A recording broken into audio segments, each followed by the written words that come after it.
Hello friend, स्वागत है सभी का। तो फ्रेंड देखिए, हम लोग इस वीडियो में सीटेट जो है जूनियर साइंस का प्रैक्टिस सेट 3 करेंगे। इसमें आपके पेडागोजी के क्वेश्चन रखेंगे और कुछ जो है आपके थ्योरेटिकल क्वेश्चन रखे गए हैं। तो आप लोग जो है वीडियो को अंत तक देखिएगा, साथ ही साथ वीडियो को लाइक कीजिए और चैनल पे नए हैं तो चैनल को सब्सक्राइब कर लीजिए। तो फ्रेंड इसके पहले हम लोग प्रैक्टिस सेट 1-2 देख चुके हैं। तो आप लोग नहीं देखे होंगे तो डिस्क्रिप्शन बॉक्स में जाएंगे, वहाँ पे आपको लिंक मिल जाएगा, तो आप लोग जो है वीडियो को देख सकते हैं। चलिए फ्रेंड्स, हम लोग एक एक प्रश्नों को स्टार्ट करते हैं। तो आप लोग जो है एक पेन और एक कॉपी ले लीजिए। बाद में आप लोग बताइएगा कि 30 में से आपका कितना जो है सही हुआ है।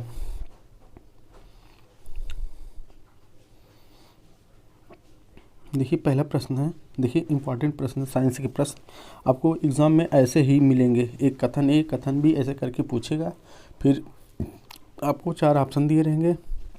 इसमें जैसे ना तो ए ना तो बी, केवल ए, इसी तरह का आपका ऑप्शन मिलेगा। तो आपको प्रश्नों को बहुत बारीकी से पढ़ना है, क्योंकि जब तक बारीकी से आप नहीं पढ़ेंगे तो आप एग्ज़ाम के समय में सही नहीं कर पाएंगे। तो देखिए पहला प्रश्न क्या है कि मानव शरीर में एंजाइम के बारे में निम्नलिखित में कौन सा कथन सही है। एंजाइम के बारे में पूछा आपसे। तो देखिए कथन ए क्या कह रहा है कि मल्टोज लार में मौजूद होता है और शर्करा मल्टोज को ग्लूकोज में तोड़ देता है। बी है एमाइलेज लार में मौजूद होता है और स्टार्च को शर्करा में बदलने में मदद करता है। तो देखिए क्या सही होगा। तो जैसे मल्टोज के बारे में अगर बात करें तो मल्टोज एक क्या है, एक एंजाइम है। जो मल्टोज होता है एक एंजाइम होता है जो हाइड्रोलिसिस की सरल शर्करा ग्लूकोज से उत्प्रेरित करता है, जो हाइड्रेट में पाचन में महत्वपूर्ण कदम उठाता है। यह जो है एक जो है लार ग्रंथियों में उत्पन्न नहीं होता है। मल्टोज जो आपका है वह लार ग्रंथियों में उत्पन्न नहीं होता है, इसलिए यह लार में नहीं पाया जाता है, जिससे यह एक छोटी आंत की परत वाली कोशिकाओं द्वारा स्रावित होता है। मल्टोज पाचन के बाद चरणों में अपनी भूमिका निभाता है। तो इमाइलेज के बारे में बात करें तो इमाइलेज क्या होता है, तो इमाइलेज लार में मौजूद होता है और स्टार्च और शर्करा में बदलने में यह मदद करता है। इमाइलेज जो है क्या है, एक प्रकार का जो है क्या है एंजाइम है, जो वास्तव में लार ग्रंथियों द्वारा निर्मित होता है। इस प्रकार लार में मौजूद होता है। तो आपका ऑप्शन जो है दूसरा सही होगा। तो पहला आपका क्या हो जाएगा, पहला आपका ऑप्शन गलत लगाएंगे, दूसरा सही। तो ऑप्शन में देखिए कौन सा सही होगा, केवल बी। आपका ऑप्शन 4 नंबर वाला सही हो जाएगा। तो केवल बी में क्या है, जिसे एमाइलेज लार में मौजूद होता है और स्टार्च को शर्करा में बदलने में मदद करता है। तो आपका ऑप्शन चौथा सही हो जाएगा। देखिए प्रश्न 2 है कि अमोनियम क्लोराइड के बारे में निम्नलिखित में कौन सा कथन सही है। देखिए अमोनियम बहुत ही इंपॉर्टेंट प्रश्न है, या ऐसे ही आपको जो है प्रश्न देखने को मिलते हैं। देखिए अमोनियम क्लोराइड के बारे में निम्नलिखित में कौन सा कथन सही है। या प्रबल अम्ल और दुर्बल क्षार का लवण है। दूसरा है या दुर्बल अम्ल और दुर्बल क्षार का लवण है। तीसरा है या दुर्बल अम्ल और प्रबल क्षार का लवण है। चौथा है या प्रबल अम्ल और प्रबल क्षार का लवण है। तो क्या लगाएंगे फ्रेंड्स, जो अमोनियम क्लोराइड होता है वह जो है यह प्रबल अम्ल और दुर्बल क्षार का लवण है। आपका ऑप्शन यह पहला सही हो जाएगा। देखिए प्रश्न 3 है, जो इम्पोर्टेंट प्रश्न है, यह बार बार पूछा जाता है कि उत्तल जो दर्पण होता है, उत्तल दर्पण द्वारा प्रतिबिंब कैसा बनता है। तो उत्तल दर्पण द्वारा देखिए ऑप्शन है आपका आभासी और उल्टा, वास्तविक और सीधा, आभासी और सीधा, वास्तविक और उल्टा। तो उत्तल दर्पण जो प्रतिबिंब, देखिए उत्तल दर्पण का जो फिगर बनेगा इसी तरह से बनता है। देखिए उत्तल दर्पण का जो प्रतिबिंब बनता है ऐसे ही मतलब उसका होता है, मिरर होता है। तो उत्तल दर्पण में क्या होता है आपका, उत्तल दर्पण जो है चम्मच के जैसे दर्पण जो चम्मच के भाग की तरह बाहर की ओर मुड़ा होता है। यह उत्तल दर्पण जो है एक बिंदु से उत्पन्न होने पर प्रकाश दर्पण की सतह से परावर्तित होकर अपसरित होता है। तो इसमें क्या लगाएंगे, जो इसका जो प्रतिबिंब बनेगा वह आभासी बनता है और सीधा बनता है। आपका ऑप्शन तीसरा सही हो जाएगा। देखिए प्रश्न 4 है कि अग्निशामक यंत्र में किस गैस का उपयोग होता है। तो अग्निशामक गैस में तो देखिए नाइट्रोजन है और सल्फर डाइऑक्साइड है, कार्बन डाइऑक्साइड है, हाइड्रोजन है। तो क्या होगा, जैसे कार्बन डाइऑक्साइड जो जैसे एकमात्र समन गैस है जिसका उपयोग अग्निशामक और आग बुझाने वाले उपकरणों में किया जाता है। किसका? कार्बन डाइऑक्साइड का, या जो है कार्बन डाइऑक्साइड द्रव प्रावस्था में समन यंत्रों को संग्रहित किया जाता है, समन यंत्रों को। तो आपका ऑप्शन यह तीसरा बनेगा, कार्बन डाइऑक्साइड। तो अग्निशामक यंत्र में किस गैस का उपयोग होता है? क्या लगाएंगे? कार्बन डाइऑक्साइड का। देखिए प्रश्न 5 है आपका, सूची 1 से सूची 2 से मिलान करना है। तो पूछा है कि सूची 1 के अंतर्गत दिए गए बिंदुओं को सूची 2 के अंतर्गत दिए गए बिंदुओं को मिलाइए। Porifera, Cnidaria, Mollusca, Arthropoda. यहाँ पे देखिए आपका ऑप्शन इसमें दिया है कि ए में स्पंज, स्क्विड, सेंटीपीड, जेलीफिश।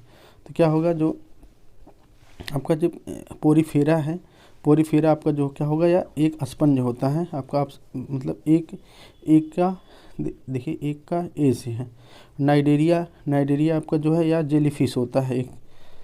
तो 2 का डी देखिएगा ऑप्शन में कहाँ कहाँ पे है।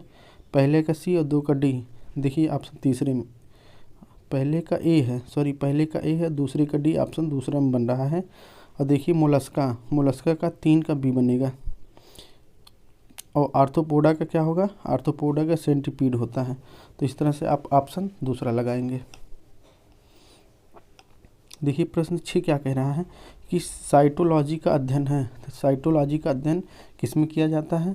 तो साइटोलॉजी का अध्ययन जो है कोशिकाओं में, क्लोरोप्लास्ट में, ऊतकों में, जीन में।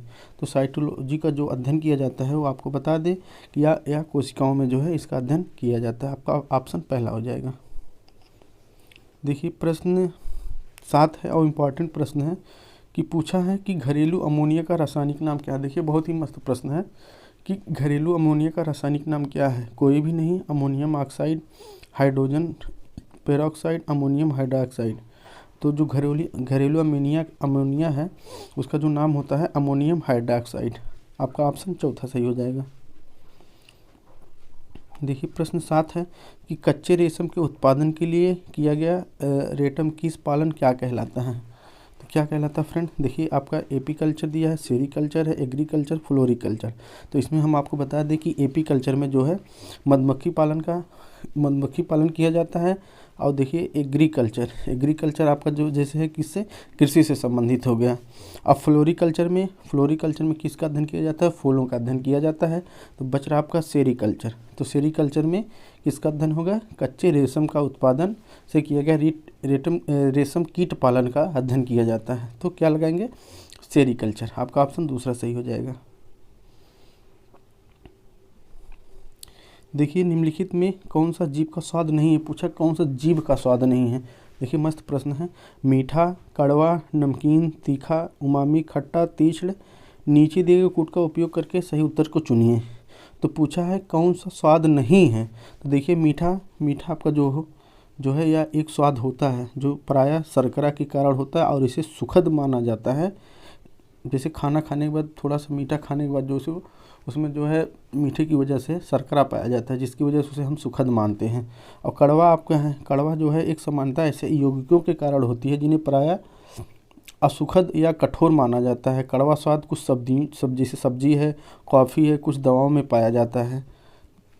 इसी प्रकार आपका नमकीन है। नमकीन जो है मौजूद होने वाली नमकीनपन स्वाद होता है या कई खाद्य पदार्थों में स्वाद को बढ़ा सकता है। और उमामी क्या होता है?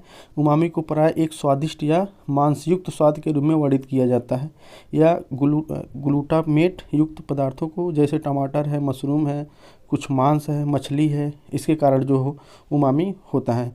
और खट्टा जिसे स्वाद है समानता अम्लीय पदार्थों के कारण होता है या तीखा भी हो सकता है। तो इसमें आप कौन सा ऑप्शन लगाएंगे? आपका देखिए जैसे तीखा है और कौन सा तीक्ष्ण। तो 4 और 7 आपका ऑप्शन यह तीसरा हो जाएगा। तो यही या जो है स्वाद नहीं है, जीभ का स्वाद नहीं है, बाकी सभी हैं। तो आप 4 और 7 को लगाएंगे, ऑप्शन तीसरा सही। देखिए प्रश्न 10 है, निम्नलिखित में से भौतिकी सिद्धांत में कौन सा युग्म सही है? तो पहला है न्यूटन का तीसरा नियम समान और विपरीत बल, दूसरा आर्किमिडीज का सिद्धांत प्रकाश की गति का सिद्धांत। देखिए पूछा है कौन सा सही है, तो सही आपको बताना है। तो इसमें जैसे केवल 1, 1 और 2 दोनों, केवल 2, ना तो एक ना ही दो। तो आपको बता दें कि जो न्यूटन का तीसरा नियम है वो समान और विपरीत बल के ऊपर है, जिसमें न्यूटन का तीसरा नियम कहता है कि प्रत्येक क्रिया के लिए एक समान और विपरीत प्रक्रिया होती है। जैसे किसी पिंड पर लगाया गया कोई बल जो समान परिमाण का बल पैदा करेगा, लेकिन उस बल के लगने वाली वस्तु के जो क्या होगा, विपरीत में होगा। तो आर्किमिडीज का सिद्धांत या प्रकाश की गति का सिद्धांत जो है, यह कथन सही नहीं है। इसमें जैसे कहा है एक तरल पदार्थ में, जैसे आर्किमिडीज का सिद्धांत कहता है, जैसे आप जैसे कोई गिलास ले लें तो उस गिलास में पानी भरेंगे बीकर में, जैसे यहाँ पे जो है गिलास उसमें पानी भरेंगे, तो ऊपर से कोई ठोस वस्तु जो है उसमें जब डालेंगे तो आज जो जल है, जल आंशिक रूप से जो है ऊपर हो जाएगा, ऊपर होने लगने लगेगा, जिसमें कौन सा बल लगता है, उत्प्लवक बल का तरल पदार्थ के वजन के बराबर होता है, जिसे शरीर विस्थापित करता है। तो यह आपका देखिए प्रकाश की गति यहाँ पे आपका नहीं होगा, तो केवल कौन सा लगाएंगे, तो केवल आपका ऑप्शन पहला सही हो जाएगा कि न्यूटन का तीसरा नियम समान और विपरीत बल का जो है नियम होता है। देखिए प्रश्न 11 है। प्रश्न 11 क्या कह रहा है कि निम्नलिखित में कौन सा स्टार्च का दूसरा नाम है जो मुख्य रूप से बीज, फल, कंद, जड़ों और पौधों के तनों के गूदों में पाया जाता है, विशेष रूप से मकई, आलू, गेहूं, चावल में। तो क्या पाया जाता है, देखिए अमाइलम, जिंक, ओलेस्ट्रा, साइपोनिन। तो क्या पाया जाता है फ्रेंड्स, आलू, गेहूं, चावल, मकई, इन सभी में आपका क्या पाया जाता है, या अमाइलम पाया जाता है। आपका ऑप्शन पहला सही हो जाएगा। देखिए प्रश्न 12 है। जैसे जैसे तनाव नियत रखते हुए कंपायन तार से लंबाई बढ़ती जाती है, वैसे वैसे जैसे जैसे तनाव नियत रखते हैं कंपायमान तार की लंबाई बढ़ती जाती है, वैसे वैसे तार के कंपन की आवृत्ति कम हो जाती है, कंपन की मात्रा कम हो जाती है, उत्पन्न ध्वनि का वेग कम हो जाता है, तार के कंपन की आवृत्ति बढ़ जाती है। तो वैसे वैसे क्या होगा, जैसे जैसे हम तनाव जो है, जैसे जैसे तनाव नियत रखेंगे कंपायन तार की लंबाई बढ़ती जाती है, वैसे वैसे तार के कंपन की आवृत्ति भी क्या होगी, कम होती जाती है। तो आपका ऑप्शन यहाँ पहला सही हो जाएगा। देखिए प्रश्न 13 है। निम्नलिखित में कौन सा कथन सही है, तो पूछा है कौन सा सही है। तो देखिए स्थिर वैद्युत बल एक असंपर्क बल है, दूसरा है चुंबक द्वारा वस्तुओं को उठाने की योग्यता संपर्क बल का एक उदाहरण है, तीसरा वायु से गुजरता वायुयान असंपर्क बल का उदाहरण है, चौथा गुरुत्वाकर्षण बल एक असंपर्क बल है। तो देखिए क्या होगा कि देखिए पूछा कौन सा कथन सही है, जो आपको जो है इसमें से सही ढूंढना है। तो आपको बता दें कि जो स्थिर वैद्युत बल का यह जो है एक असंपर्क बल है, और जो है इसमें चौथा गुरुत्वाकर्षण बल एक असंपर्क बल है। तो आपका जो है ऑप्शन ए और डी सही हो जाएगा, बाकी आपका जो है ऑप्शन गलत हो जाएगा, बी और सी गलत होगा, ए और डी सही हो जाएगा। देखिए प्रश्न 14 है कि एक दहन को अपूर्ण कहा जाता है यदि, एक दहन को अपूर्ण कब कहा जाता है, दहनशील पदार्थ का एक भाग शेष रह जाता है, दहनशील पदार्थ नीली ज्वाला के साथ जलता है और कुछ छोड़ देता है, दहनशील पदार्थ कार्बन मोनोऑक्साइड उत्पन्न करता है, पदार्थ कार्बन डाइऑक्साइड उत्पन्न करते हुए लाल ज्वाला के साथ जलता है। देखिए एक जब किसी जैसे कोई पॉलीथीन हुआ या फिर कोई प्लास्टिक का डिब्बा हुआ, जब आप उसमें आग लगाते हैं तो उसमें वह जलता है, तो जलते समय जो है उसमें से एक गैस निकलती है जिसे हम क्या कहते हैं, कार्बन मोनोऑक्साइड। तो आपका देखिए कार्बन मोनोऑक्साइड, तो दहनशील पदार्थ कार्बन मोनोऑक्साइड उत्पन्न करता है। तो आपका ऑप्शन कौन सा लगाएंगे, ऑप्शन या तीसरा सही हो जाएगा।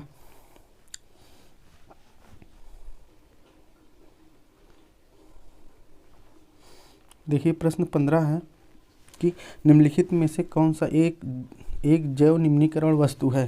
तो पूछा नायलॉन, एक प्लास्टिक बैग, कपास, एक कांच का बोतल। तो देखिए पूछा है कि इसमें कौन सा एक जैव निम्नीकरण वस्तु है, तो इसमें आपका क्या हो जाएगा, कपास हो जाएगा। कपास एक जैव निम्नीकरण जो है वस्तु होता है। देखिए प्रश्न 16 है।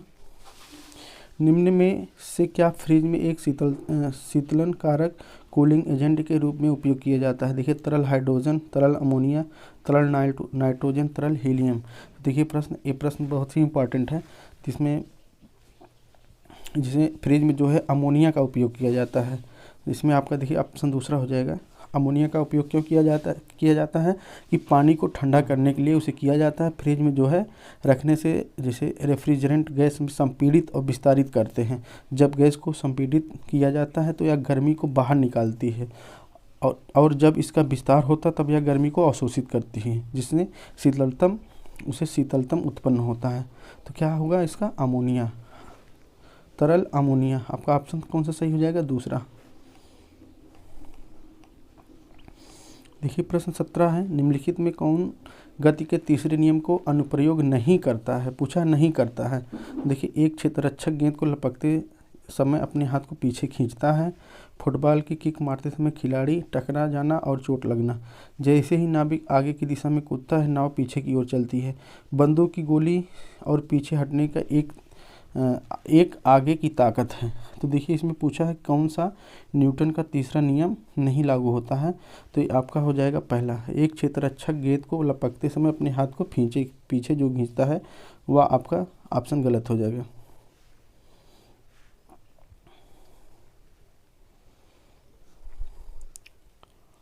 देखिए प्रश्न 18 है, निम्नलिखित में से कौन एक त्वरण का उदाहरण है? निम्नलिखित में कौन सा एक समान त्वरण का उदाहरण है? एक मुक्त गिरने वाले वस्तु की गति, एक ढलान पर लुढ़कती हुई गेंद की गति, एक और दोनों उपयुक्त में से कोई नहीं। तो क्या होगा कि देखिए एक समान त्वरण की बात किया है तो आपका जो है मुक्त गिरने वाली वस्तु की गति और जो है एक ढलान से लुढ़कती हुई गति दोनों सही हो जाएगा। आपका ऑप्शन तीसरा सही होगा। तो फ्रेंड्स, आप लोग वीडियो को लाइक कीजिए। ऐसे वीडियो सीटेट का देखने के लिए चैनल को सब्सक्राइब कर लीजिए, क्योंकि जो भी सीटेट से रिलेटिव आप वीडियो अपलोड करें आपके पास नोटिफिकेशन जाए और आप लोग वीडियो को देख करके जो है उसका लाभ ले सकते हैं। तो फ्रेंड्स देखिए, एग्ज़ाम का टाइमिंग बहुत कम बचा है। आप खूब ज़्यादा से ज़्यादा प्रैक्टिस कीजिए। जितना ज़्यादा प्रैक्टिस करेंगे उतना अच्छा जो है एग्ज़ाम में आपका स्कोर बनेगा। तो देखिए अगले प्रश्न है 19 है, चलने वाले पुर्जों में तेल लगाने की आवश्यकता क्यों होती है? देखिए, घर्षण बढ़ाने के लिए, घर्षण घटाने के लिए, चाल बढ़ाने के लिए, उपरोक्त में से कोई नहीं। तो देखिए पूछा है कि चलने वाले पुर्जों में तेल लगाने की आवश्यकता क्यों होती है? तो उसमें होती है क्यों? जैसे कीली है, कीली को आप दीवार में जब गाड़ते हैं तो वो कम होगा, लेकिन अगर उसमें जब हल्का सा तेल लगा देंगे तो उसका जो है घर्षण बढ़ा रहता है तो फिर घर्षण जो है कम हो जाएगा। तो इसमें जैसे घर्षण घटाने के लिए होगा आपका ऑप्शन दूसरा। क्यों प्रयोग किया जाता है? तो घर्षण घटाने के लिए। आपका ऑप्शन दूसरा सही हो जाएगा। देखिए, कोयले का जलना एक अभिक्रिया है। तो देखिए, विस्थापन, अपघटन, संयोजन, दोहरा विस्थापन। तो कोयले का जलना जो है एक अपक्रिया है या आपका संयोजन अपक्रिया है। आपका ऑप्शन तीसरा सही हो जाएगा। देखिए प्रश्न 21 है, निम्नलिखित में उस कथन की पहचान कीजिए जो विज्ञान के बारे में सत्य नहीं है। देखिए आपका पेडागॉजी का ऐसे ही प्रश्न आपको देखने को मिलेंगे। तो देखिए पूछा इसमें निगेटिव सेंस। तो निगेटिव सेंस है, जब प्रश्न आप लास्ट तक पढ़ेंगे तभी समझ में आएगा निगेटिव सेंस है कि पॉजिटिव सेंस। तो हमको इसमें खोजना है कि कौन सा विज्ञान से जो है हटकर है। देखिए, वैज्ञानिक अत्यधिक अविश्वासी लोग होते हैं। विज्ञान अपनी गुणों की दृढ़ता की मांग करता है। विज्ञान कभी कभी अस्थायी और कभी कभी अस्थायी नहीं होता है। वैज्ञानिक अपने काम को अंजाम देने के लिए कल्पना बहुत अधिक भरोसा करते हैं। देखिए क्या होता है कि वैज्ञानिक अत्यधिक अविश्वासी लोग होते हैं। तो सही बात है, क्योंकि वैज्ञानिक अविश्वासी होते हैं तभी तो उस चीज़ की खोज करते हैं। विज्ञान अपने गुणी लोगों को दृढ़ता की मांग करता है, यह भी सही है। विज्ञान कभी कभी अस्थायी होता है, कभी कभी अस्थायी नहीं होता। यह आपका ऑप्शन जो है गलत हो जाएगा। ऑप्शन आपका जो है तीसरा सही होगा। देखिए प्रश्न 22 है कि उच्च प्राथमिक स्तर पर विज्ञान के पाठ्यक्रम को निम्नलिखित पहलुओं पर ध्यान देना चाहिए। तो आपका पहला है कि शिक्षार्थी, देखिए ऑप्शन को हम लोग पहले पढ़ते हैं कि शिक्षार्थी करके सीखने वाली गतिविधियों और प्रयोगों के माध्यम से विज्ञान की अवधारणाओं को पहचानते हैं। देखिए बहुत ध्यान से पढ़िए कि शिक्षार्थी करके सीखने वाली गतिविधियों को, तो शिक्षार्थियों को जितना आओ करके सीखे वाली रणनीति अपनाएंगे उतनी अच्छा जो है उनका डेवलप होगा, उतनी अच्छी सोच बढ़ेगी और उतने अच्छे से वो सीखेंगे। गतिविधियों का प्रयोग के माध्यम से विज्ञान की अवधारणाओं को पहचानते हैं। इस प्रकार पूछताछ के आगमनात्मक दृष्टिकोण की शक्ति का पालन करते हैं, आवश्यक नहीं है। अब भी है क्या कि शिक्षण के एकीकृत दृष्टिकोण का पालन किया जाता है, जिसमें शिक्षण विज्ञान को एक विषय के रूप में बल दिया जाता है। देखिए आपका पहला और दूसरा सही है। तीसरा, विज्ञान का पर्यावरण अध्ययन के रूप में पढ़ाने का अभ्यास को जारी रखना चाहिए, लेकिन स्वास्थ्य शिक्षा का भी एक प्रमुख स्थान मिलना चाहिए। देखिए आपका ऑप्शन दूसरा गलत हो जाएगा, तो तीसरा सबसे बेस्ट है आपका ए और बी। देखिए प्रश्न 23 है, निम्नलिखित में कौन सा एनसीएफ 2005 की रिपोर्ट की अनुशंसित मार्गदर्शक सिद्धांत नहीं है। देखा पूछा नहीं है। देखिए, ज्ञान को विद्यालय के बाहरी जीवन से जोड़ना, यह आपका है। यह सुनिश्चित करना कि सीखना रटने के तरीकों से मुक्त है। ये यह सुनिश्चित करना कि जो सीखना है, जो बच्चे सीखें वह रटन विद्या प्रणाली से मुक्त हों। यह भी देखिए आपका ऑप्शन सही है। पूछा पाठ्यक्रम केंद्रित रहने के बजाय, देखिए कोई पाठ्यक्रम अगर केंद्रित रहने के बजाय समग्र विकास के लिए पाठ्यक्रम समृद्ध बनाना। देखिए अभी आपका ऑप्शन सही है। अंतर्राष्ट्रीय पाठचर्या की तुलना करना, यह आपका ऑप्शन गलत हो जाएगा। देखिए यहाँ पे तीनों ऑप्शन आपके जो है सही है, चौथा ऑप्शन आपका गलत माना जाएगा। देखिए प्रश्न 24 है कि सतत एवं व्यापक मूल्यांकन में व्यापक मूल्यांकन का अर्थ क्या है। तो व्यापक जो मूल्यांकन होता है वह संज्ञानात्मक, भावात्मक और क्रियात्मक पक्ष तीनों का जो है रूप होता है। तो ये आपका ऑप्शन तीसरा हो जाएगा। देखिए प्रश्न 25 क्या कह रहा है। देखिए मस्त प्रश्न है कि राष्ट्रीय पाठचर्या की रूपरेखा एनसीएफ 2005 से संबंधित निम्नलिखित में कौन सा मार्गदर्शक सिद्धांत सही नहीं है। तो सही नहीं है पूछा है, निगेटिव क्वेश्चन यहाँ पे देखिए दिया है। तो ज्ञान को विद्यालय के बाहरी जीवन से जोड़ना है, पढ़ाई रटन प्रणाली से मुक्त या सुनिश्चित करना, या भी है परीक्षा को अपेक्षाकृत अधिक जटिल व कठिन बनाना, या नहीं है। किसी भी परीक्षा को आप जब कठिन और मतलब कठिन बना देंगे तो बच्चा कर पाएगा, उसमें जब बच्चा कर नहीं पाएगा तो उसको अपने आप में जो है हीन भावना उत्पन्न हो जाएगा, तो वो जो है निराश होगा। तो इससे जो है क्या होता है कि शिक्षण प्रक्रिया में जो है बाधा उत्पन्न करती हैं। तो देखिए एक ऐसी अधिभावी पहचान का विकास जिसमें प्रजातांत्रिक राज्य व्यवस्था के अंतर्गत राष्ट्रीय चिंताएं समाहित हुए। आपका जो है पूछा कौन सा नहीं है, तो आप क्या लगाएंगे, ऑप्शन तीसरा है।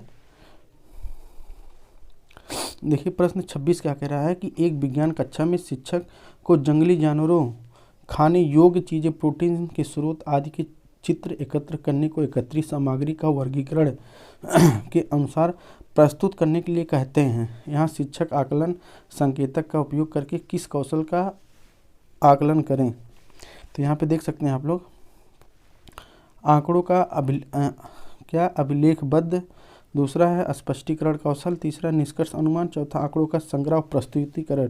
तो देखिए फिर से प्रश्न पढ़ते हैं कि एक विज्ञान कक्षा में जो एक अध्यापक है बच्चों को जंगली जानवरों को, खाने योग्य चीज़ें, प्रोटीन के स्रोत आदि का चित्र एकत्र करने और एकत्रित सामग्री का वर्गीकरण मतलब अलग अलग अनुसार प्रस्तुत करने के लिए कहते हैं। तो शिक्षक या संकेतक का उपयोग करके किस कौशल का आकलन कर रहे हैं। तो यह देखिए आंकड़ों का संग्रह और प्रस्तुतिकरण का जो है आकलन कर रहे हैं। तो आपका ऑप्शन चौथा सही हो जाएगा। देखिए प्रश्न 27 है कि विज्ञान प्रयोग में कौन सा एक चरण नहीं है। तो पूछा है कौन सा चरण नहीं है। तो एक परिकल्पना करना, डेटा का विश्लेषण, सामान्यीकरण, सक्रिय भागीदारी। तो पूछा विज्ञान प्रयोग में कौन सा एक नहीं है, तो यह सक्रिय भागीदारी आपका जो है नहीं होगा।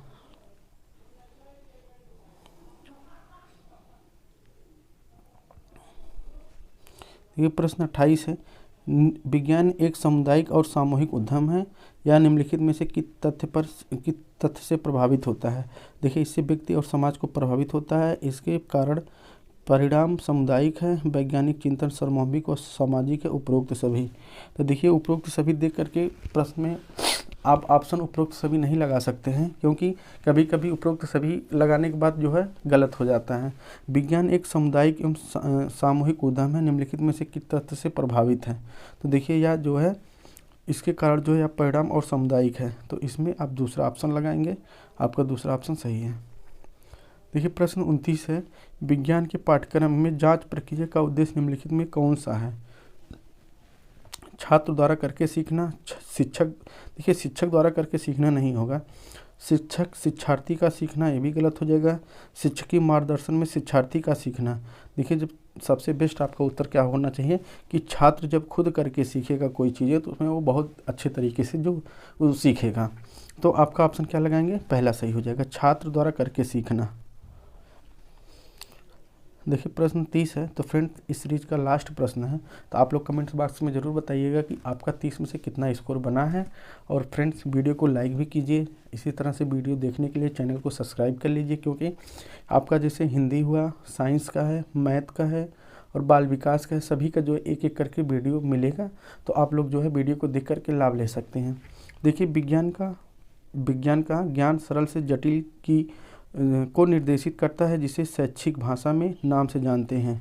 तो किस नाम से जानते हैं? आगमन ज्ञान, आगमनात्मक ज्ञान, निगमनात्मक ज्ञान, संयुक्त ज्ञान, औपचारिक ज्ञान।